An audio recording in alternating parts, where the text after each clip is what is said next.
ಮೊದಲನೇದಾಗಿ ಇವತ್ತು ಒಂದು ವಿಶೇಷ ಸಭೆ ಮತ್ತು ಕಾರ್ಯಾಗಾರವನ್ನು ಆಯೋಜನೆ ಮಾಡಿದ್ವಿ. ಈ ಕಾಂಗ್ರೆಸ್ ಸರ್ಕಾರ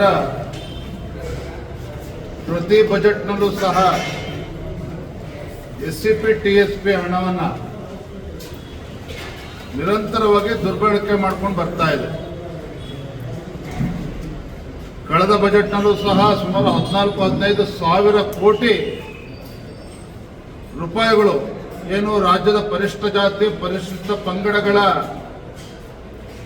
ಆರ್ಥಿಕ ಸಾಮಾಜಿಕ ಮತ್ತು ಶೈಕ್ಷಣಿಕವಾಗಿ ಆ ಸಮುದಾಯಗಳ ಉದ್ಧಾರಕ್ಕೋಸ್ಕರ ಇಟ್ಟಿರ್ತಕ್ಕಂಥ ಹಣವನ್ನು ಈ ರಾಜ್ಯ ಸರ್ಕಾರ ಕಾಂಗ್ರೆಸ್ ಸರ್ಕಾರ ತನ್ನ ಗ್ಯಾರಂಟಿಗಳಿಗೆ ಡೈವರ್ಟ್ ಮಾಡ್ಕೊಂಡಿರ್ತಕ್ಕಂಥದ್ದು ತಮ್ಮೆಲ್ಲರೂ ಕೂಡ ಗೊತ್ತಿರ್ತಕ್ಕಂಥ ವಿಚಾರ. ಮಾರ್ಚ್ 7ನೇ ತಾರೀಕಿಗೆ ಮುಖ್ಯಮಂತ್ರಿಗಳು ಮತ್ತೊಂದು ಬಜೆಟ್ ಅನ್ನು ಮಂಡನೆ ಮಾಡ್ತಾ ಇದ್ದಾರೆ.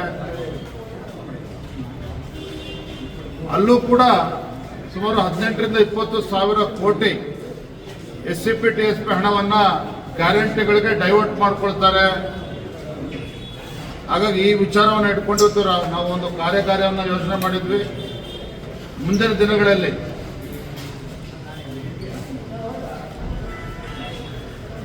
14 ತಂಡಗಳಲ್ಲಿ ನಮ್ಮ ಮುಖಂಡರು ಪ್ರವಾಸ ಮಾಡ್ತಾರೆ. ಲೋಕಸಭಾ ಕ್ಷೇತ್ರಗಳಿಗೆ ತೆರಳಿ, ಜಿಲ್ಲಾ ಕೇಂದ್ರಗಳಿಗೆ ತೆರಳಿ ಅಲ್ಲಿ ಪತ್ರಿಕಾಗೋಷ್ಠಿ ಮಾಡಿ ಅದೊಂದು ಜಾಗೃತಿ ಮೂಡಿಸ್ತಕ್ಕಂಥ ಕೆಲಸವೂ ಕೂಡ ಭಾರತೀಯ ಜನತಾ ಪಾರ್ಟಿ ಮಾಡ್ತದೆ. ಒಟ್ಟಾರೆಯಾಗಿ ಪರಿಶಿಷ್ಟ ಜಾತಿ ಪರಿಶಿಷ್ಟ ಪಂಗಡಗಳಿಗೆ ಮೀಸಲಿಟ್ಟಿರ್ತಕ್ಕಂಥ ಹಣ ಏನಿದೆ ಅದು ಅವರಿಗೆ ಮೀಸಲಿಡಬೇಕಾಗ್ತದೆ, ಅವರಿಗೆ ಅದು ಬಳಕೆ ಆಗಬೇಕು, ಡೈವರ್ಟ್ ಆಗಬಾರ್ದು. ಈ ವಿಚಾರವಾಗಿ ಒಂದು ಕಾರ್ಯಾಗಾರವನ್ನು ನಾವು ಆಯೋಜನೆ ಮಾಡಿದ್ವಿ. ಸರ್, ಇದ್ರ ಜೊತೆಗೆ ಮುಖ್ಯಮಂತ್ರಿಗಳಿಗೆ ಕ್ಲೀನ್ ಚಿಟ್ ಅನ್ನು ನಿನ್ನೆ ತನಿಖೆಯಲ್ಲಿ ಕೊಡಲಾಗಿದೆ, ಒಂದು ಬಿ ರಿಪೋರ್ಟ್ ಅನ್ನು ಹಾಕಲಾಗಿದೆ. ಸರ್, ಅದ್ರ ಬಗ್ಗೆ ಬಿಜೆಪಿ ಹಿಂದೆ ಕೂಡ ಇದನ್ನು ತನಿಖೆನ ಪ್ರಶ್ನೆ ಮಾಡಿತ್ತು. ಈಗ ಪ್ರಿಯಾಂಕ್ ಖರ್ಗೆ ಅವರು ಒಂದು ಮಾತಾಡಿದ್ದಾರೆ, ಹಿಂದೆ 40% ಕಮಿಷನಲ್ಲಿ ಬಿಜೆಪಿ ಅಥವಾ ಕೇಸ್ಗೆ ಕ್ಲೀನ್ ಚಿಟ್ ಕೊಟ್ಟಿದ್ರೆ ಆವಾಗೇನೂ ಅಕ್ಸೆಪ್ಟ್ ಮಾಡ್ತಾರಲ್ಲ ಬಿಜೆಪಿ ಈ ಥರ ಹೇಳ್ತಾರೆ. ತಾವೇನು ಹೇಳ್ತಾರೆ? ಎಲ್ಲ ಇಲಾಖೆಯ ಸಚಿವರಾಗಿರ್ತಕ್ಕಂಥ ಪ್ರಿಯಾಂಕ್ ಖರ್ಗೆ ಏನು ಹೇಳ್ತಾರೆ ಮುಖ್ಯ ಅಲ್ಲ. ಆದರೆ ಇವತ್ತು ಮೂಡಾ ಹಗರಣದಲ್ಲಿ ಲೋಕಾಯುಕ್ತ ಪೊಲೀಸರು ಅಥವಾ ಲೋಕಾಯುಕ್ತ ಕೊಟ್ಟಿರ್ತಕ್ಕಂಥ ಬಿ ರಿಪೋರ್ಟ್ ನಮಗೇನು ಆಶ್ಚರ್ಯ ಅಂತೂ ತಂದಿಲ್ಲ. ಹಿಂದೆನೂ ಕೂಡ ಹಲವಾರು ಬಾರಿ ನಾವು ಹೇಳಿದ್ವಿ, ಯಾವ ಲೋಕಾಯುಕ್ತ ಸಂಸ್ಥೆ ತನಿಖೆನ ಮಾಡ್ತಾ ಇರಬೇಕಾದ್ರೆ ತಮಗೆ ಗೊತ್ತಿದೆ, ಮಾಧ್ಯಮದ ಸ್ನೇಹಿತರಿಗೆ, ರಾತ್ರಿ 8 ಗಂಟೆಗೆ 9 ಗಂಟೆಗೆ ಮುಖ್ಯಮಂತ್ರಿಗಳ ಕುಟುಂಬಸ್ಥರು ಏನೋ ಮಾವನ ಮನೆ ಹೋಗಿ ಬಂದಂಗೆ ಅಲ್ಲಿ ಲೋಕಾಯುಕ್ತ ತನಿಖೆ ಸಂಸ್ಥೆಗೆ ಭೇಟಿನ ಕೊಡ್ತಾ ಇದ್ರು. ಎಷ್ಟು ಯಾವ ರೀತಿಯಲ್ಲಿ ತನಿಖೆ ನಡೆದಿದೆ ಅಂತೇಳಿ ಇದರಲ್ಲೇ ಗೊತ್ತಾಗ್ತದೆ. ಒಟ್ಟಾರೆಯಾಗಿ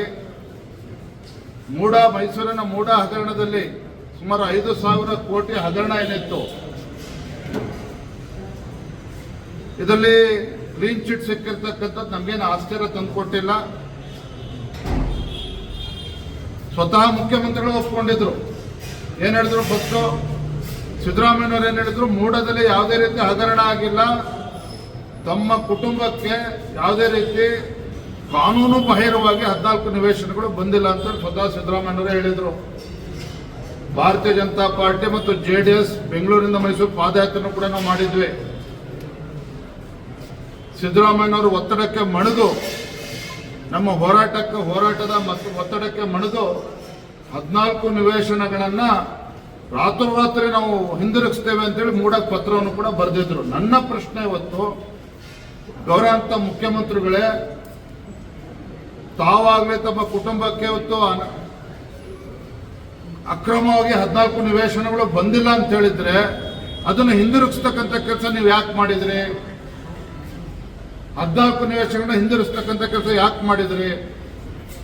ಮತ್ತೆ ಲೋಕಾಯುಕ್ತ ಕ್ಲೀನ್ ಚಿಟ್ ಕೊಟ್ಟಿದೆ ಅಂತ ಹೇಳಿದ್ರೆ, ಒಬ್ಬ ಅಪರಾಧಿ ತಪ್ಪು ಮಾಡಿದ್ಮೇಲೆ ಆ ಮಾಲನ್ನ ಹಿಂದಿರುಗಿಸಿದ್ದಾರೆ ಅಂದ ತಕ್ಷಣ ನಿರಪರಾಧಿ ಅಂತ ಹೇಳಿ ಇವತ್ತು ಕ್ಲೀನ್ ಚಿಟ್ ಕೊಡ್ತಾರೆ ಅಂತ ಹೇಳಿದ್ರೆ, ಇದನ್ನು ನೀವು ಮಾಧ್ಯಮ ಸ್ನೇಹಿತರು ಮುಖ್ಯಮಂತ್ರಿಗಳು ಪ್ರಶ್ನೆ ಮಾಡಬೇಕಾಗ್ತದೆ. ಹಾಗಾಗಿ ಒಟ್ಟಾರೆಯಾಗಿ ಲೋಕಾಯುಕ್ತರು ಮೂಡಾ ಹಗರಣದಲ್ಲಿ ಕೊಟ್ಟಿರ್ತಕ್ಕಂಥ ಕ್ಲೀನ್ ಚಿಟ್ ಇವತ್ತು ಸಿದ್ದರಾಮಯ್ಯನವರ ಕುಟುಂಬದ ಬಗ್ಗೆ ಕುಟುಂಬಸ್ಥರು ಕೊಟ್ಟಿರ್ತಕ್ಕಂಥ ಕ್ಲೀನ್ ಚಿಟ್ ಇದು ಖಂಡಿತ ಇದು ಫೇಕ್ ಕ್ಲೀನ್ ಚಿಟ್ ಅಷ್ಟೇ. ಇದು ಮತ್ತೆ ಮುಖ್ಯಮಂತ್ರಿಗಳ ಅವರೇ ಆಯ್ಕೆ ಮಾಡಿರ್ತಕ್ಕಂಥ ಅಧಿಕಾರಿಗಳು ತನಿಖೆ ಮಾಡಿದ್ದಾರೆ ಅಂತ ಹೇಳಿದ್ರೆ ಇನ್ನೇನು ಇದರಿಂದ ನಿರೀಕ್ಷೆ ಮಾಡೋದಕ್ಕೂ ಸಾಧ್ಯ ಇಲ್ಲ. ಮುಂದೆ ಭಾರತೀಯ ಜನತಾ ಪಾರ್ಟಿ ಇದನ್ನು ಯಾವ ರೀತಿ ಮುಂದೆ ತೆಗೆದುಕೊಂಡು ಹೋಗಬೇಕು ಎಲ್ಲ ಪಕ್ಷದ ಹಿರಿಯರು ಕೂತು ಚರ್ಚೆ ಮಾಡ್ತಾರೆ. Yes sir. ಸರ್ ಇದ್ರ ಜೊತೆಗೆ ಇವತ್ತು ಒಂದು ಇದೆ ಸರ್, ನಿಮ್ಮ ಫ್ರೆಂಡ್ ಯತ್ನಾಳ್ ಅವರು ಇವತ್ತು ಒಂದು ಹೇಳಿಕೆಯನ್ನು ಕೊಟ್ಟಿದ್ದಾರೆ ಸರ್. ನೇರವಾಗಿ ನಿಮ್ಮ ವಿರುದ್ಧ ಏಕವಚನದಲ್ಲೂ ಮಾತನಾಡಿದ್ದಾರೆ. ಜೊತೆಗೆ ಈ ನೋಟಿಸ್ ಕೊಟ್ಟಿರೋದೇ ಈ ನೋಟಿಸ್ ಕೆಲವೊಂದು ಫೇಕ್ ನೋಟಿಸನ್ನು ನೀವು ಕೊಡಿಸಿದ್ದೀರಿ ಅನ್ನುವಂಥ ಆರೋಪವನ್ನು ಕೂಡ ಮಾತನಾಡಿದ್ದಾರೆ. ಸುದ್ದಿಗೋಷ್ಠಿಯಲ್ಲಿ ಹೇಳಿದ್ರು ಸರ್, ಅವರಿಗೆ ಕೇಂದ್ರದಿಂದ ನೋಟಿಸ್ ಕೊಟ್ಟಿದೆ ಇದಕ್ಕೆ ಹೇಳ್ಬಿಡಿ ಸರ್, ನೀವೇ ನೋಟಿಸ್ ಕೊಡಿಸಿದ್ದೀರಿ ಅನ್ನೋದ್ರಲ್ಲಿ. ಒಂದು ನಿಮಿಷ ಸರ್, ಈಗ ನೀವು ಮಾಧ್ಯಮಗಳಿಗೆ ನೋಟಿಸನ್ನು ಕೊಟ್ಟು ಸುದ್ದಿಯನ್ನು ಮಾಡ್ತಿದ್ರಿ ಅನ್ನೋ ಆರೋಪವನ್ನು ಮಾಧ್ಯಮದವ್ರ ಮೇಲೂ ಕೂಡ ಮಾಡಿದ್ದಾರೆ. ನೀವು ನೋಟಿಸ್ ಕೊಡೋದಕ್ಕೆ ಹೈಕಮಾಂಡ್ ಅಂತ ಕೇಳಿದ್ದಾರೆ. ಅವ್ರು ಏನೇನು ಆರೋಪಗಳು ಮಾಡ್ತಾರೆಲ್ಲ ಪಟ್ಟಿ ಮಾಡ್ಕೊಂಡಿದ್ದೀನಿ, ಒಂದೇ ಸಲ ಉತ್ತರ ಕೊಡ್ತೇನೆ. ದಿನನಿತ್ಯ ಇದನ್ನೇ ಮಾಡೋದಕ್ಕಾಗೋದಿಲ್ಲ. ನಾನು ರಾಜ್ಯದ ಅಧ್ಯಕ್ಷನಾಗಿ ಪಕ್ಷ ಸಂಘಟನೆಯಲ್ಲಿ ನಾನು ನಿರತನಾಗಿದ್ದೇನೆ. ದಿನನಿತ್ಯ ಅವರ ಹೇಳಿಕೆಗಳಿಗೆ ನಾವು ಉತ್ತರ ಕೊಡೋದಕ್ಕೆ ಸಾಧ್ಯ ಇಲ್ಲ. ಆಯ್ತಾ? ಅದು ಏನು ಉತ್ತರ ಕೊಡೋ ಸಂದರ್ಭವನ್ನು ನಾನು ಕೊಡ್ತೇನೆ. ನೀವು ಕೊಡ್ತೀರೋ ಹೈಕಮಾಂಡ್ ಕೊಡತ್ತಾ? ಈ ವಿಡಿಯೋ ನಿಮಗೆ ಇಷ್ಟವಾದಲ್ಲಿ ಲೈಕ್ ಮಾಡಿ, ಶೇರ್ ಮಾಡಿ, ಸಬ್ಸ್ಕ್ರೈಬ್ ಮಾಡಿ.